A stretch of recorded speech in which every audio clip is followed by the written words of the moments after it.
Welcome everybody to the Arctic Circle, the Arctic Digital Youth Online Gathering. Good morning, good evening, and good afternoon. This gathering is a pre-event for the Arctic Circle Assemble in Reykjavik next week.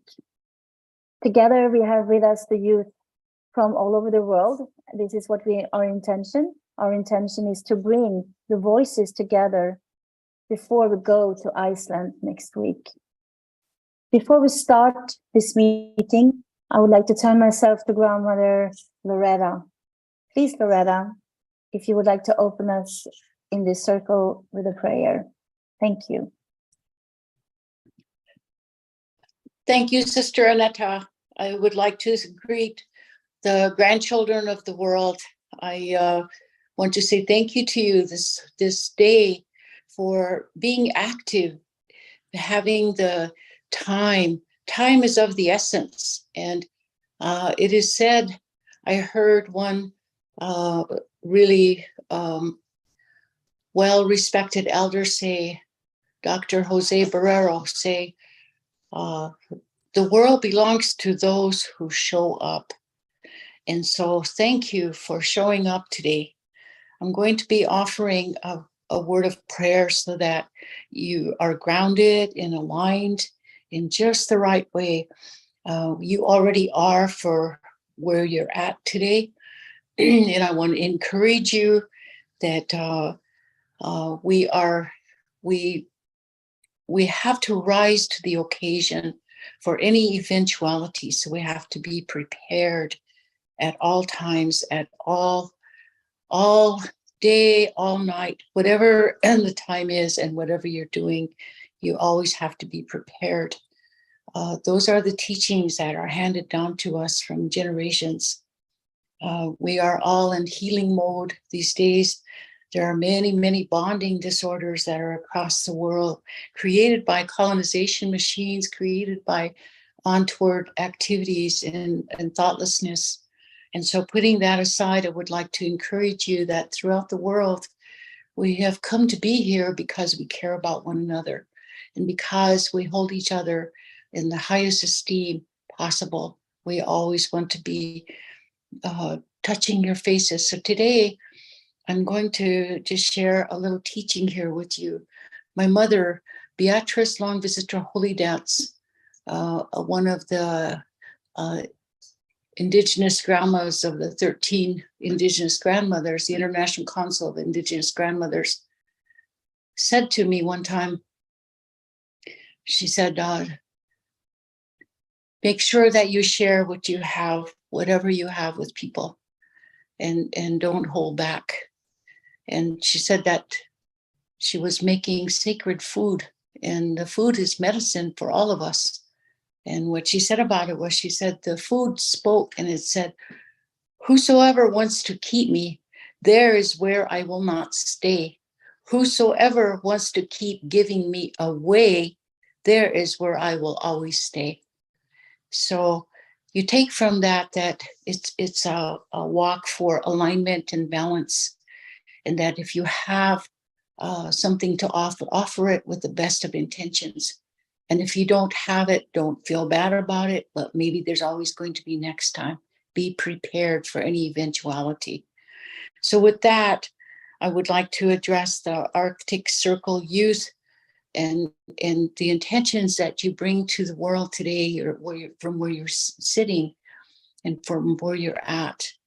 And I speak my own language a little better than any other language I've ever been access to. So I'm going to take this time right now to offer a short prayer so that everything gets grounded and aligned and you all end up in balance, and that you're going to be the change that we've been looking for, all of you youth. You're the next up, you're the ones coming up, and those of us who are old, we're stepping back now, but know that we have our grandfather and our grandmother's arms around you, and that we are going to be praying for you every day, every minute of your lives. We're holding you there. So as your grandpas and your grandmas, we're here. If you need us, we're always going to be here until we can't be anymore. But for here and now, we're here. So I'm going to reach out. I touch your faces in prayer at this moment. I'm going to ask Creator, I'm going to ask Dakushkoshka, the Creator of all things, and Wopre, the Mother of all things, the law of the females. I'm going to pray and ask for them to give us that blessing that we need so much right now for unity, for reciprocity, for all good things. Ohena hechus eho tungashla dewa khatrgawa pekile nechit ke onkile homni pi nechit ke tungashla waprekile loniksu yabi ona charjuni atabi shka na wo pre the nakamakata kim kaglitan we chosani wo wangla ke washte wo blessing wo kikachni re samkha de khatrga ina lena on kapie wo ki jumpte compassion. Gashila lena leon betu ki hechus et unichilapi. Ho lena gashila heche ola kote chitka hechus unchimpi. O aprekile heche gashila wa kranjaya washdishte gashila our grandchildren ni troka bina jimpi ni troka dakwa chimpi. Yung kastowi chati china we chak uktai watching che. In Chile na ni trawa na da dona gashla akiokte. Omniche topic you chati lost to chati lokte. Hey, wables na wo kikachne velana su like that bang. Kamaye we chati cheko echa ogna gashla lena echa wola kotonji. Makasi dominia mani want ta kwakata. Ona echa makona spe echa zuyat gashla oyampi. We can't gashla henale was new year which hakukte utungashla lena ushia lena ungoni chakapi ushia lena unichi lapi lena heche tungashla just any tokyo le wa prekile he wo kie we chose ani lena tungashla heches unichi lapi ona wa blesikile tungashla heche eta wo yukcha washteshte tungashla leta tarjata Holena henna heche dukte. Ichi gashla hechel. Oya de discoya dukte makasi tomnia ungoyam kilena. Nie el iuha ungoyapi. Nie el iuha gashla hechus ungoni chakapi. Dagonichi lapi na ahani sumyapi. Ahani ayables api na oyakupi. Oyu kant gashla na elmo pilam geni chapi. Waprekile na ungoni chakap. Na henna heche dukte gashla ushil nakapi. Ushun lakapie, ho, mitakuye oyasi, chichapi. All my relations, they were country God, they know Gonichaka. Oh, thank you. Thank you so much, Grandmother Loretta. Thank you so much, Grandmother Loretta. Yes, young generations are calling for extraordinary actions right now. And for the leaders, the world leaders, to stop ecocide and unite us all in the understanding of that's what we share. We share one earth, one mother. So we are here today to calling out the youth and also to open up this circle for next week to go to Reykjavik in Iceland. There has been a long walk for most of our elders to this point, and I would love to present Grandma Jyoti, the founder of the fountain and also one of the delegates in the Mother Earth delegation of United Original Nations. Grandma, could you please share a little bit of the background and where we are right now and why we go through the north? Thank you. Thank you. And I want to thank my sister, Loretta Afraid-a-Bear Cook. She's Oglala Sioux, and the language that she's speaking to is that original language. And what's so important that I've come to learn and understand more deeply, and I'm still learning, is that those original languages, when we listen to them and we absorb them and when we receive them, they wash over us like good water, and they're good medicine for us. They help wake us up to the moment we're in. And they help prepare us, and they have the wisdom of those original days. So I just want to thank my sister for that good prayer that she set in motion here so that we could all open to the wisdom of our youth that are coming behind us.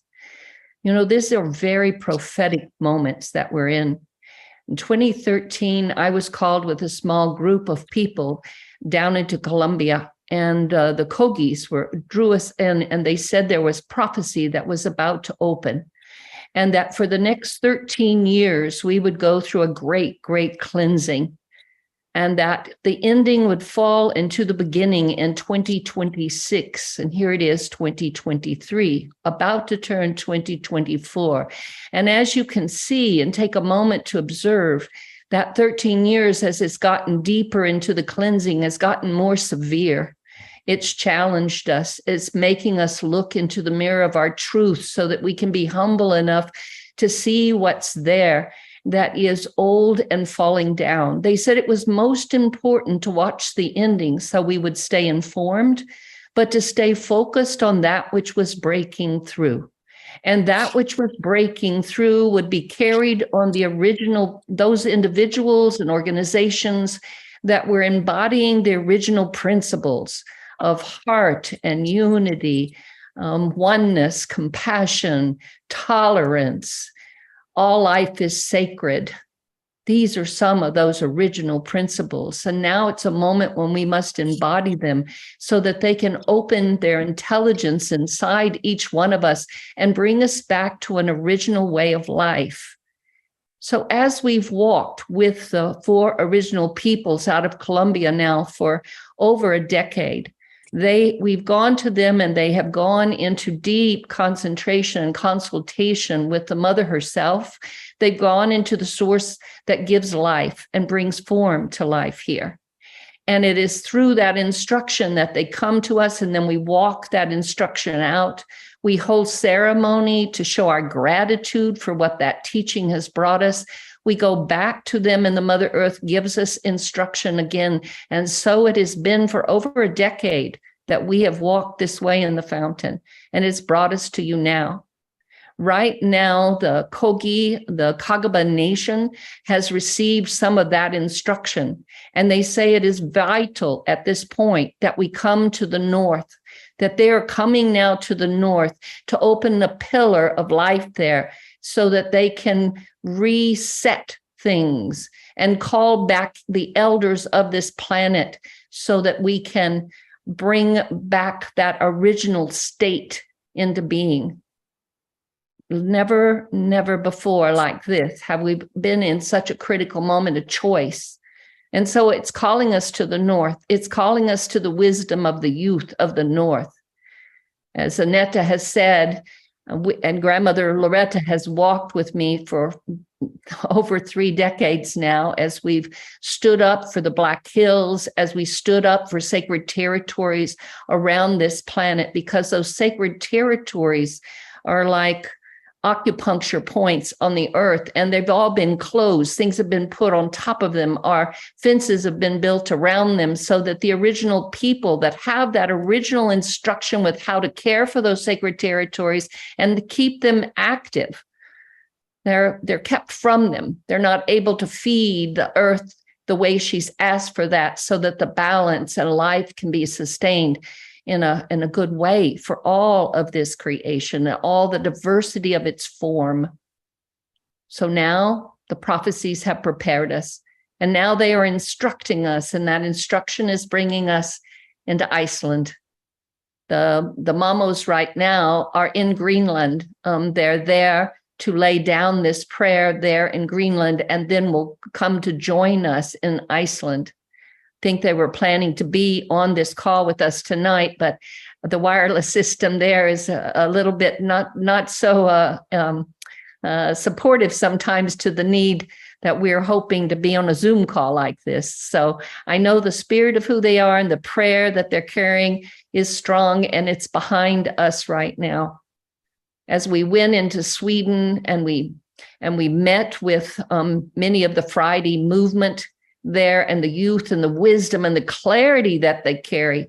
When I've stood in the streets of New York City and stood with the youth there, and their voices were loud and they were clear, and they had a direction about where we needed to go. And one of the things that was most prominent in all the places that we have stood with the youth is the need to listen to Mother Earth, to understand that we are a part of something here as she moves herself into her higher place of being. And she would like to bring us with her. Will we get to go? She's going. That's for sure. She's going. We as a human peoples, we are trying to make a choice right now about whether we're going to be able to go in what they call into the new dawn.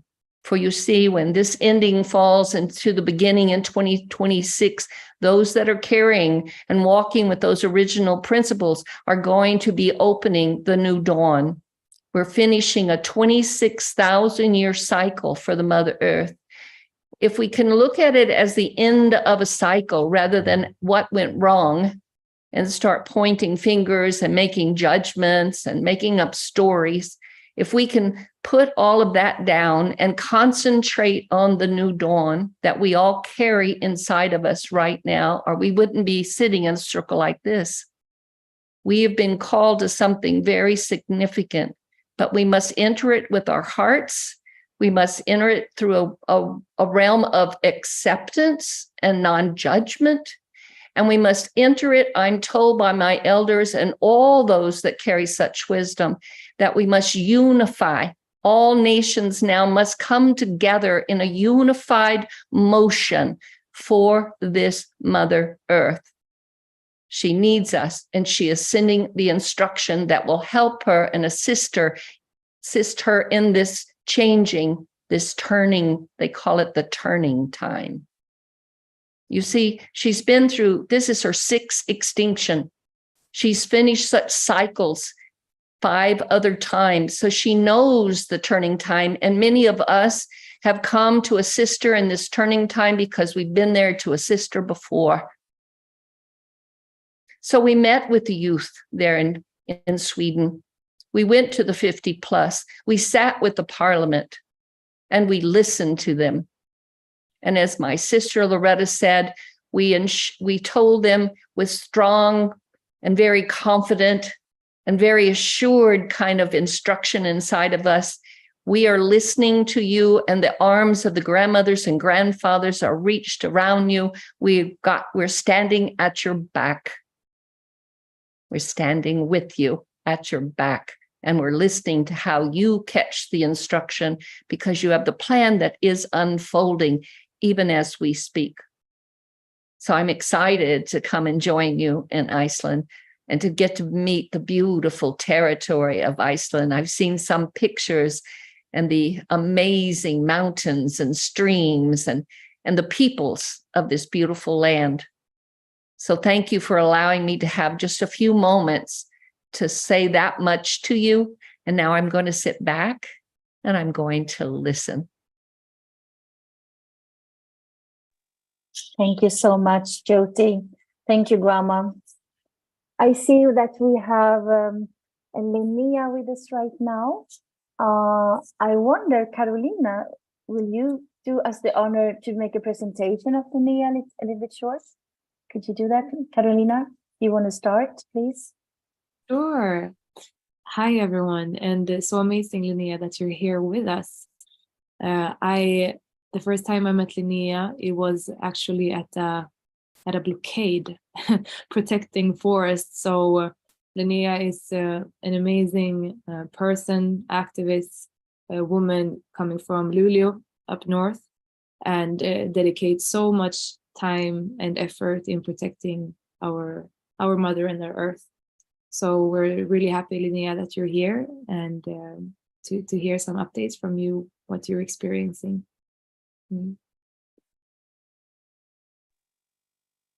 Thank you, Carolina. Please go ahead, Linnea. Welcome. Thank you. So, I live in the north of Sweden right now. I live in Kiruna, which is very far up north. We have already snow, so that's why I'm still in a lot of clothes. So the situation up here is really bad when it comes to the environment, to the climate, the forest. So what we have up here is kind of a green colonization. the north of Sweden have always been a place for the indigenous people of Sweden, the Sápmi, and for decades, the Swedish government have used this area for their own good. And they have been planting mines, they have been cutting our forests, they have built these really big river dams so that the rivers can't flow naturally anymore. So this is very, very sad. And the thing is, it's not getting better. We still have a lot of problems. Actually, we have cut so much forests that just in less than 10 years, if we keep cutting at this rate, we won't have any natural forests anymore. They will be gone. And just the other day, the Swedish government said, yeah, we need to build more mines. And they've recently accepted a new mine just close to where I live, which will be, yeah, it will be a mine that maybe will live for 20 years and the ground will be destroyed forever. And I suppose a lot of you people heard about Gállok, maybe. Anyway, it's a mine near Jokkmokk, where it's a really, really important grazing land for the Sápmis. There are a lot of Sápmi villages that live there and have their grazing areas for their reindeers. It's also a really important place for the biodiversity. I have been there myself doing surveys of the red-listed species there, and there are lots of them. So the situation is that the Swedish government wants to open a mine there, and this mine will leak heavy metals into the nearby river. So it will basically destroy most of the drinking water up here. It will destroy the grazing land for the reindeer herders, for the Sápmis, and for not only one, like the Sápmis are in villages, and not only for one Sápmi village they will destroy the grazing land, but for many. And it's also a really important place for the biodiversity. And it's only, well, the living, the life of that mine is supposed to be 14, 16 years. So that means that 14, 16 years later, they will have destroyed the whole area. And it will just be destroyed forever, kind of. And those natural and, well, this reindeer herding that have been here for thousands of years, and it's just a really environmental friendly way of living. Well, they will destroy that and instead have a mine that will only live for 14 years. It makes no sense. But still, the government wants it. And it's not only Gállok. There are so many others that are, just like, there's a mine here close in Vittangi. There's another one just a couple of kilometers away, also from where I live right now. So, and also a big issue up here is, well, everyone now wants, well, a lot of people are talking about the Green New Deal, the green transition, which sounds great for many people, but in many ways it can also be very bad for the environment, because up here we have built a lot of windmills. Well, it's good, you get green energy, but they also destroy so much forest, so much environment. So, they put up the windmills and they make these huge parks that are multiple hectares big. I think they're actually building the biggest one in Europe up here right now. and they are building it on reindeer grazing lands, so the Sápmis don't like it, and it destroys tons. And it's not only, well, no, they clear cut the forest to build windmills, so the biodiversity goes away. No one wants to live there close to the windmills. And also it's, yeah, so it is really, really bad. Sorry, I don't really know what I'm supposed to talk about. So what do you want to know now? I talked a little bit about what's happening up here. Thank you so much, Linnea. Thank you so much. Yes, we want to hear your voice. We want to hear what's going on, and we also want to have. I mean, what we're going to do. We're going to the Arctic Circle Assembly next week in Iceland, in Reykjavik, in Iceland, and we also wanted to have our messages with us. So we wanted to meet with you, and as Grandma Jyoti said, we want to listen to you. We want to see how can we be a part, building bridges around it. I also know we have, I'm going to let Halldór in soon, but I also, before we go there, if you can hold on, Linnea, a little bit, we can come back to you. So we have something, we also have Carolina wanted to show up the news from Norway. Is that okay, Linnea? We get back to you. Yeah, it's okay. Yeah. Thank you so much. We are also very touched. Thank you so much for your testimonial. It feels inside of all of us. Thank you so much for being with us tonight. Carolina, do you want to take a little bit of a background in Norway? Yes, sure. But would you like me to do my testimony now as well? Because I was thinking to end with that. Yeah. Okay. Perfect. Well, hello, everyone. I'm happy and humble to be in the circle together with you this evening and be able to share some updates from Sweden, just like Linnea, and also just like Linnea, more precisely here from Sápmi, as I'm currently located in Umeå. So we'll share some views and perspectives of what I witnessed from my horizon being here.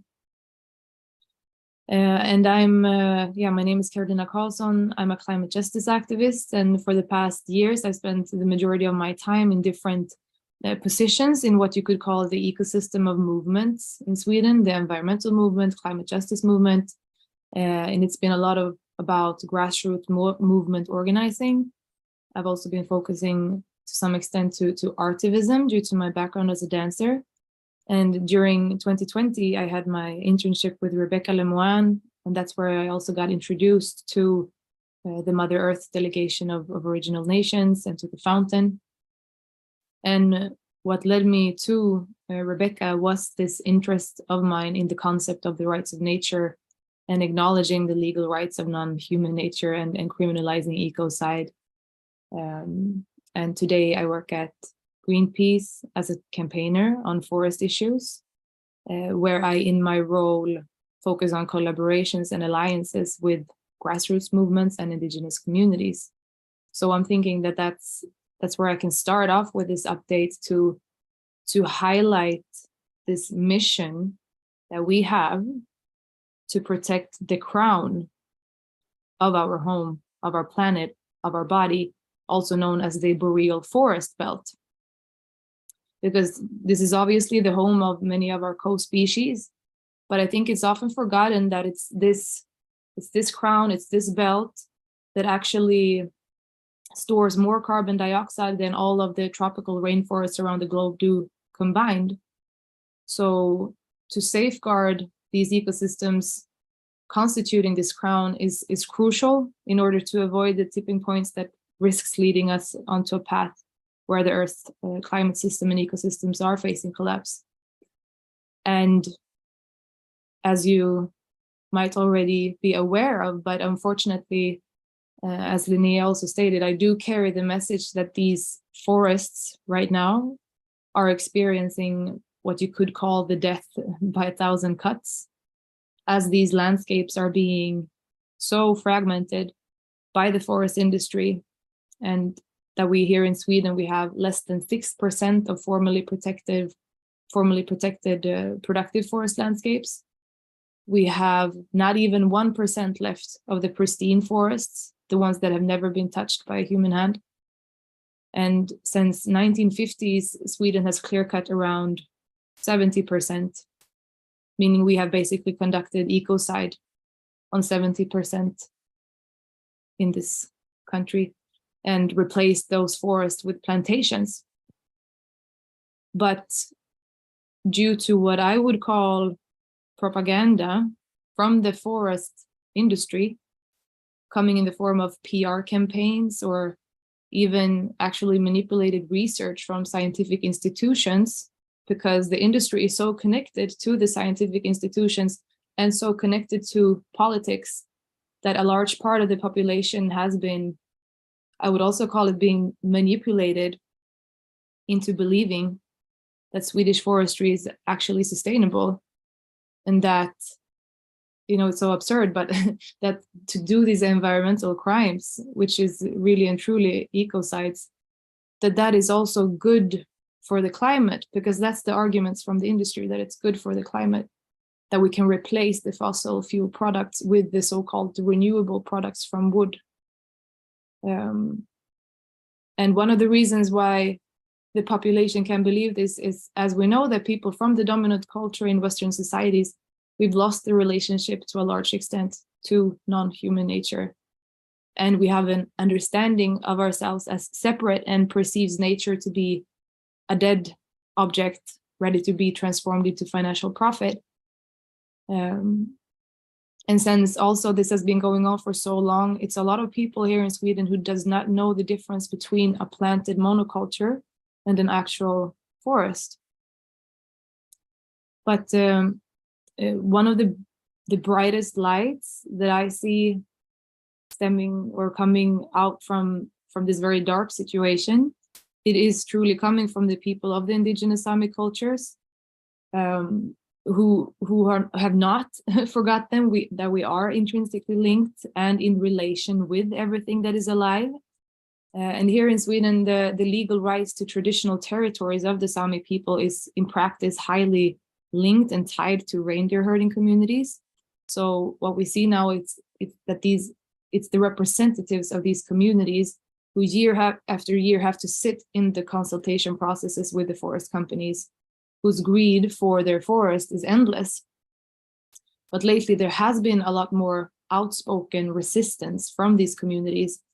And what I've been focusing on in my work and in the collaborations with these communities, it's to ensure the right to free, prior, and informed consent in consultations, because that is currently not being met in a satisfactory way. And we know that the reality that is around forestry, it's also the reality regarding all different forms of colonial extractivism that's currently going on here in Sápmi. Linnea mentioned it too. It's the mining, it's the logging, it's the wind power plants, and it's all happening under this flag of the so-called green transition, the necessary green transition. But as many are pointing out, it is really truly a prolongation of a colonialism that has never ended. And we have this very symbolic fight right now going on in Sweden about Gállok, which we just heard about.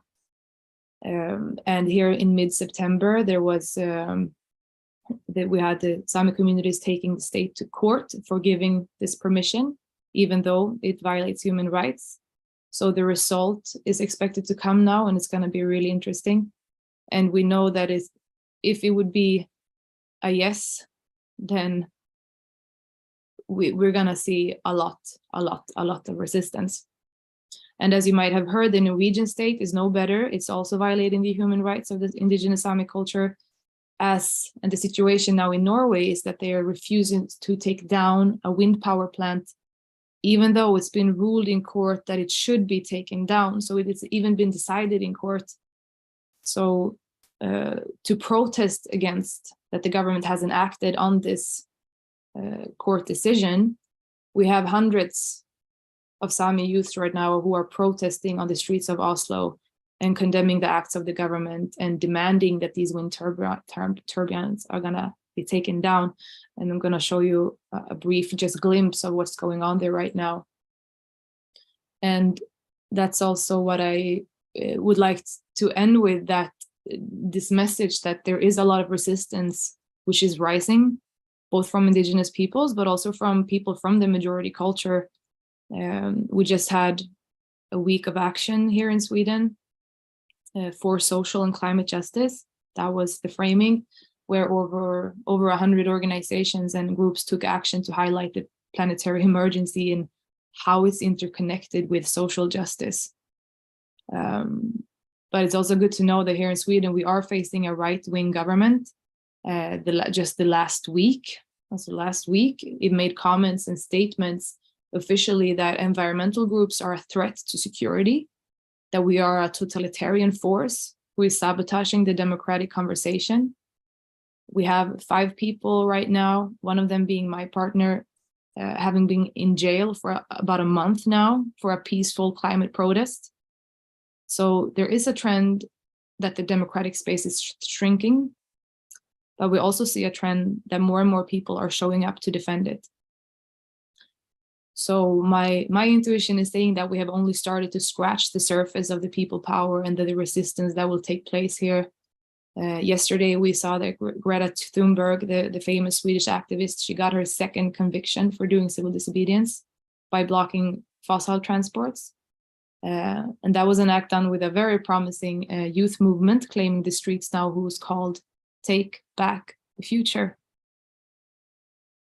And my heart is really, truly with the movements, with the Sámi communities, and I will do what I can do in my power for the coming years to safeguard this crown of our home.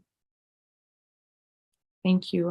I'll stop my update there. We can go move on and see that clip.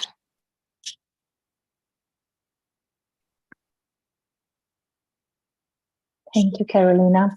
Majin, yes, thank you.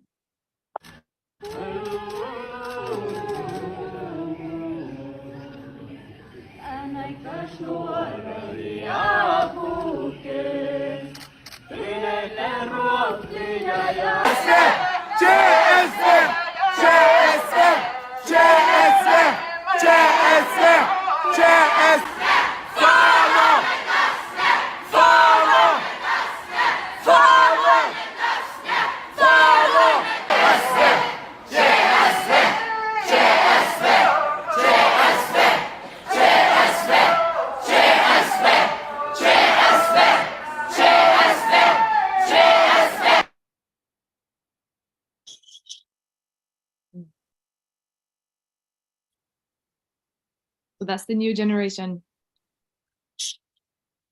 And such a strong one. Thank you. Thank you so much, Carolina. Thank you, Linnea and Carolina, so much. Oh, okay, so there is a strong message from the Norse grandmas and our old elders around us. We need to bridge over now. And talking about bridging over, Halldór, you are our superstar on Iceland, also our host. You are the co-founder of the Arctic Portal, and Carolina have a lot of data in her talk tonight, and I know you are one of those who collect the data from the Arctic and so on. I would like to introduce you with these words and ask you to both, probably if you can make some kind of reflections from what you see right now from Sweden, Norway, and also if you can tell us a little bit more about the Arctic Circle next week and further about the youth dialogue. Thank you for being with us, Halldór. Yeah, pleasure to meet you all, and I look a bit grayish, don't I? Anyway, probably my computer or my age, whatever, combination of both. I guess I should be categorized as an elder, right? I have grandchildren. So, you know, both Carolina and Lina,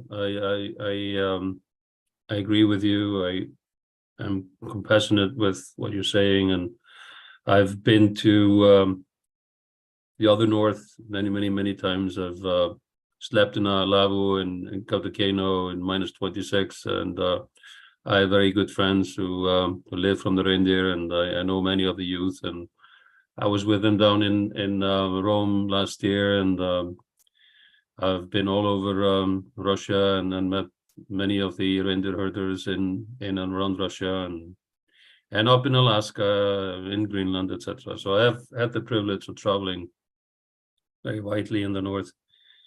I've also been, of course, in my own country, and I'm born and raised in Iceland, and I went abroad to study in Canada, came back, and didn't really mean to stay that long, but I'm still here. Even though I've been working very internationally, I've also been working very locally. So I know this story, you know. I don't know if I'm there to say this, but probably 40 years ago, 40 years ago, I was a very young man, and I was given 15 minutes to speak on the radio. They had something that they called sort of the wise talk of the day, and I was given this privilege at a very young age, and I spoke about the value of the land, and how we needed to put a value to it, because what may look wise today may not be smart tomorrow. Similar to what you just said, Lina, because a mine only lasts maybe 15 years. And when we had there was a discussion some years ago also, which led to well, it wasn't a discussion, it was a decision basically being made on a big hydro plant. And by doing that, they closed up a huge canyon, and I was to that canyon before they closed it off, and you felt Mother Earth in such a way that you just basically went down to your knees, and it was like, whoa. I mean, the power is so enormous, because the water was going through this canyon and the earth was basically rattling. And so I was arguing in my little piece, well, we should put a value to it, because this, if we only look at tourism, it's going to be more valuable than this power plant.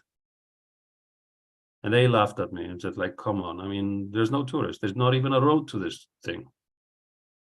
And then I was on this committee about tourism, slightly after, a couple of years after that, and then it was a good group of people. We told them, well, you know, in Iceland in 2015, we could probably be estimating to see as many as 1.5 million people. We had a population of 300,000 at that time. And the tourism at that time was about 400,000, and they laughed. And we introduced it to the parliament. They laughed at us. I was a young man and like, come on, you don't know anything. We had 1.8 million. Now we're up to 2.5, and we're always behind. I mean, because planning, and I have a degree in planning, looking like 25 years down the road is not something that policymakers can do. They're always thinking in like 4-year time slots. And that's their biggest problem, is that long-term thinking is not part of their job. So how can we change that?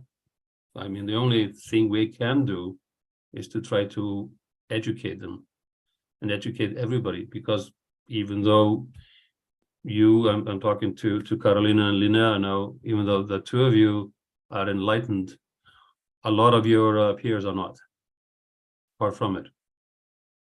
I sold my house a few years ago to a young family, and I had planted a lot of trees, and they were very valuable to me. They're all gone. Too much of a hassle to them, and too many leaves falling in the fall, and I just get rid of them. So, I mean, the attitude is not linked to the age of you. It's linked to your background and your education, and how you are basically educated in your environment. And that's what we have to change. We have to really get people to take their blinders off and think, because the world, I mean, I had a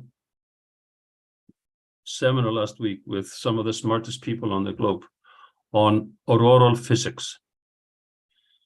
And auroral physics basically tells us that we're so small, we are less than tiny in a universal context. And our life, even on Mother Earth, is like tiny. And Mother Earth in the context of the universe is also tiny. So I mean, there's such big forces out there that we have no control over and no knowledge of, or very limited knowledge of, that we really need to change. So back to, I mean, how do we get policymakers to change their opinion? I had the privilege of working along with some good partners, both in Norway and Sweden and Finland, on something called the EU Arctic Information Center some years ago. And we were trying to get the EU to understand that the world is not black or white. There are complications, and we have to think about things from all different angles. And we tried to contribute to an EU Arctic policy. Then, strangely enough, 2 years ago, the new EU Arctic policy was presented by then Michael Mann at the Arctic Circle. He was the Arctic ambassador at the time. And there's a lot of good words in the policy. I mean, it says oil and gas should stay in the ground, and coal should stay in the ground, and we should honor the indigenous people, etc. And we should turn green. And then he was asked, well, if you're going to turn green, where are you going to get those minerals? Well, we were thinking northern Norway, Sweden, and Finland. And then one of the Sápmi leaders stood up and said, sorry, Mr. Mann, you haven't even talked to us. That's our land. And this, in principle, is the problem of today. We don't always communicate. We don't, I don't know if it's not we trust each other. It's just like we don't listen to each other. I think that's the problem. We don't listen. We may talk a lot, but then we don't listen to what the other person says. So it's like these problems just become bigger and bigger. You see it in Ukraine, Russia now. You see it what's happening in Palestine. It's just absolutely terrible. So what can we do? I don't know. We have this big brother complex, and it's getting bigger and bigger. They're listening to you, Carolina. They're listening to you, Linnea. I mean, they're listening to me, and I know that. And but what can we do? I was receiving emails today from colleagues in Russia, because a scholar in the UK is publishing a very high-level article to be introduced at the Arctic Circle about the problems of expert-to-expert and person-to-person communication, and the fact that the Russians were not allowed to speak to the West, which is complete propaganda, because it's the other way around. And you know, Sápmi people know that the Sápmis in Russia, they're not supposed to talk to them. And my good friend, who is the director of the International Center for Reindeer Husbandry, got a phone call from his bosses to tell him, you don't speak to Russians. So, I mean, we are just building these walls as we go, making the world more complicated. I don't know why. I think there must be a hidden agenda that we don't always realize. But how do we turn this around? Again, I think it's by increasing knowledge, by increased communication. So I'm very happy that the delegation is coming to the Arctic Circle, because the Arctic Circle is a gathering of probably this year 3,000 respected people from around the world, actually. Many of them Arctic leaders. There's, I think, 7 environmental ministers coming actually to the show this year. It's a bit of a show. And there's the president of the COP28. He's coming, and we might have an opportunity to speak to him personally, as far as I know. And then, yes, we're going to get the Kogi mamas into the panel, and they're going to be able to speak to probably most of the people at one time, which of course is, to be honest, more than I expected. So make a long story short, the best way, and in my opinion, the only way to make changes is that we communicate and we increase our knowledge. We should not underestimate science. We at the same time, we have to make sure that the science is interpreted in the right way.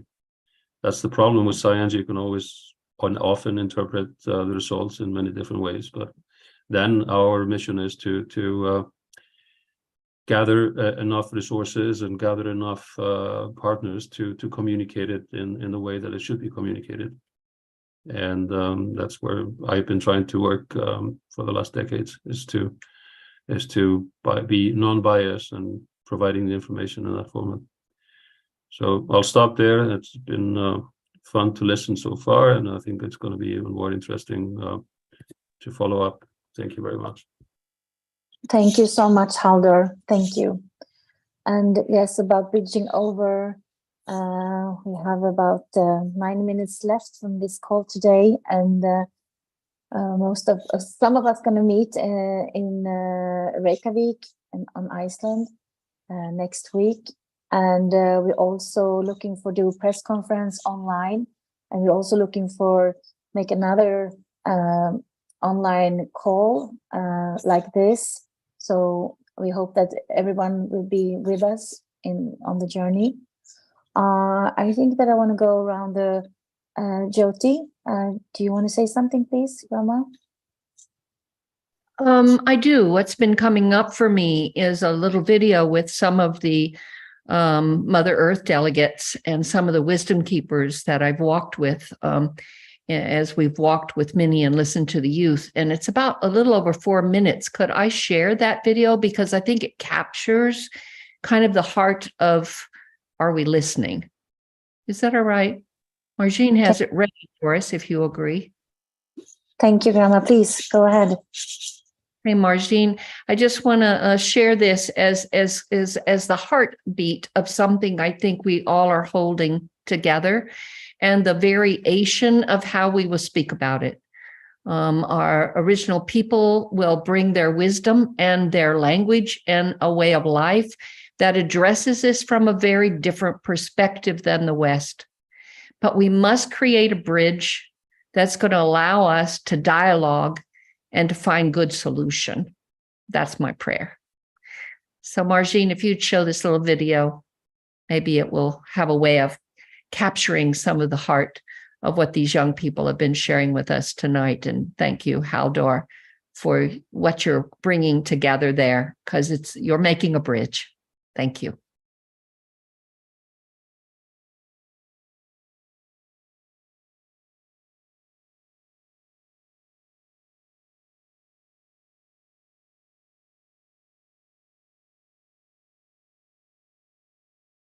Can't hear it. No sound.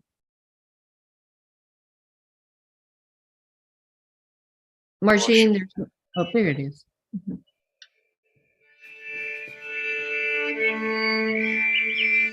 Gratitude for this opportunity to be here in this incarnation upon this planet.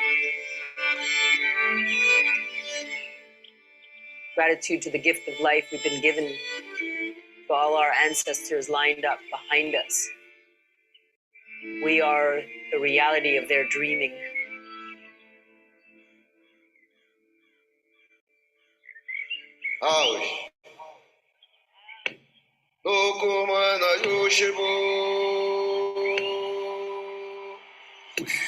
Let us come together in one mind, as one heart and one body. Ay ay. Hatunga po kamba ursa tami manyani. Sumagireita sumak shongutan yukanchik takui. My name is Jyoti. I'm one of the wisdom keepers. An amazing circle of beings that have come from all different parts of the world because we were called here.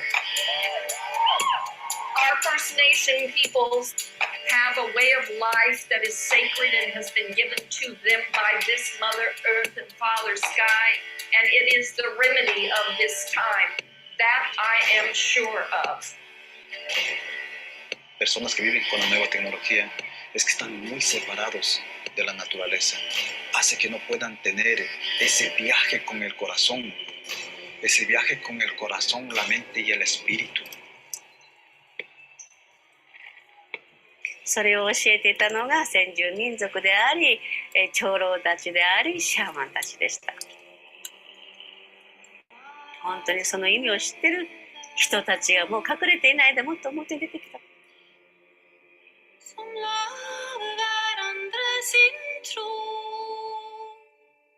Our mother is crying. She is literally crying to her children for help.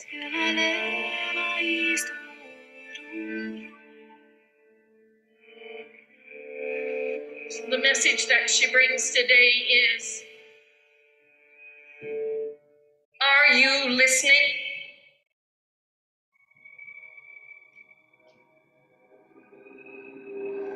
Allow yourself to feel. La contaminación de los ríos, la contaminación de los océanos, el fuego en la Amazonía. Los desastres naturales están viniendo. ¿Cómo es posible? La gente no puede sentir o ver eso. We are listening. You have called us to wake up in this time. Help us stay strong so we can march forward now on a planet with one heart. We're able to feel through direct experience what it's like to come together like our ancestors once came together, to reflect, to pray, to listen.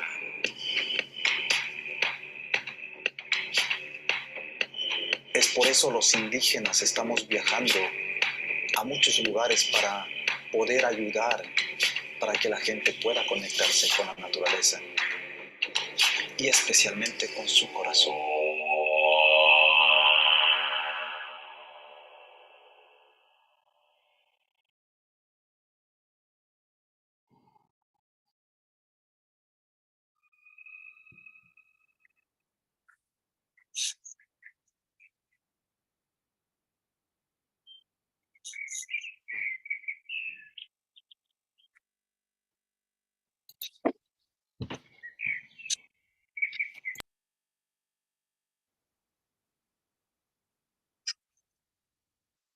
Thank you.